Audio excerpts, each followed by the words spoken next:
بسم الله والصلاة والسلام على أشرف الأنبياء والمرسلين سيدنا محمد أما بعد.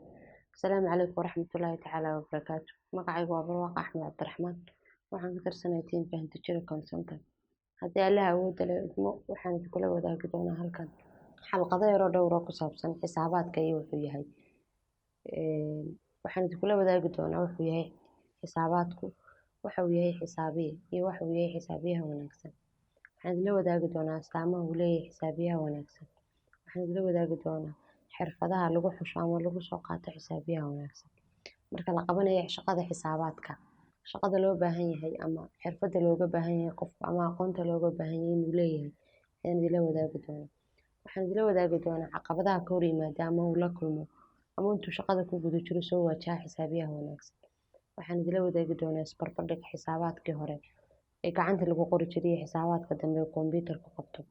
waxaan la wadaagi doonaa falanqaynta nidaam maaliyadeed ama financial statement analysis waxa la dhaho afka qalaad. ugu dambeyntii waxaan la wadaagi doonaa isbarbardhigga xisaabaadka iyo hanti dhawrka. waxaan ku soo dhaweynayaa mar labaad iyo mar saddexaadba gacmo furan. insha Allah waxaan rajeynayaa inaan noqono kuwo kala faa'iideysana xalqadaha yar dhowrkan la wadaagi doono. xalqadayda maanta waxaan kula wadaagi doonaa waxa uu yahay xisaabaad, waxa uu yahay xisaabiye iyo waxa uu yahay xisaabiyaha wanaagsan. sidoo kale waxaan kula wadaagi doonaa astaamaha uu leeyahay xisaabiyaha wanaagsan haddii Allah awoodda leh idmo. ku soo dhawaada. xisaabaad ama xisaabaad wuxuu yahay haddaan la wadaago waa nidaam ama habka loo diiwaan geliyo nidaam maaliyadeed la xiriira ganacsiga. xisaabaadka mar labaad waxaan odhan karnaa waa habka ama nidaamka loo diiwaan geliyo, loo ururiyo, loo turjumo, loo baaro kadibna looga warbixiyo nidaam maaliyadeed la xiriira ganacsiga. xisaabiye haddaynu nimaadno inaynu qeexno xisaabiye ama aanu sheegno xisaabiye wuxuu yahay.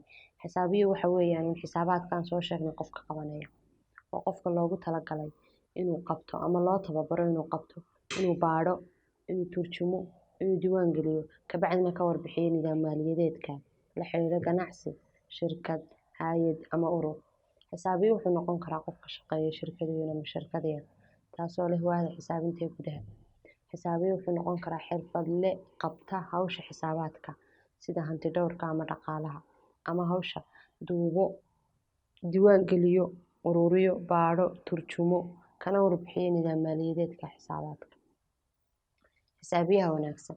xisaabiyaha wanaagsan wuxuu noqon karaa hawsha xisaabaadka ama hawsha xisaabiyu qabanayo xisaabiyaha ugu qabta sidii ugu fiicneed kuna qabta waqtiga ugu fiicnaa kuna qabta hawsha sidii ugu wanaagsaneed ee loo baahnaa. xisaabiyaha wanaagsan waa xisaabiyaha leh akhlaaqiyad wanaagsan kaasoo loogu jeerto shaqada dhexdeeda. xisaabiyaha wanaagsan waa xisaabiyaha u qabta hawsha xisaabaadka ee ah inuu diiwaan geliyo, inuu baaro, inuu turjumo, inuu ururiyo kana warbixiyo nidaam maaliyadeed ama nidaamka xisaabaadka ganacsiga, shirkad, urur ama hay'ad.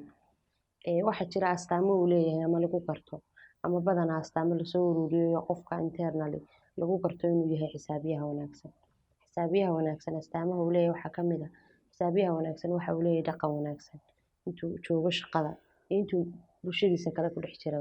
xisaabiyaha wanaagsan waxa uu leeyahay daacadnimo ama waa xisaabiye mar walba uu ku dheehan tahay daacadnimo oo shaqada u qabanaya habka ugu daacadsan iyo sida ugu wanaagsan kuna qabanaya waqtiga ugu fiican.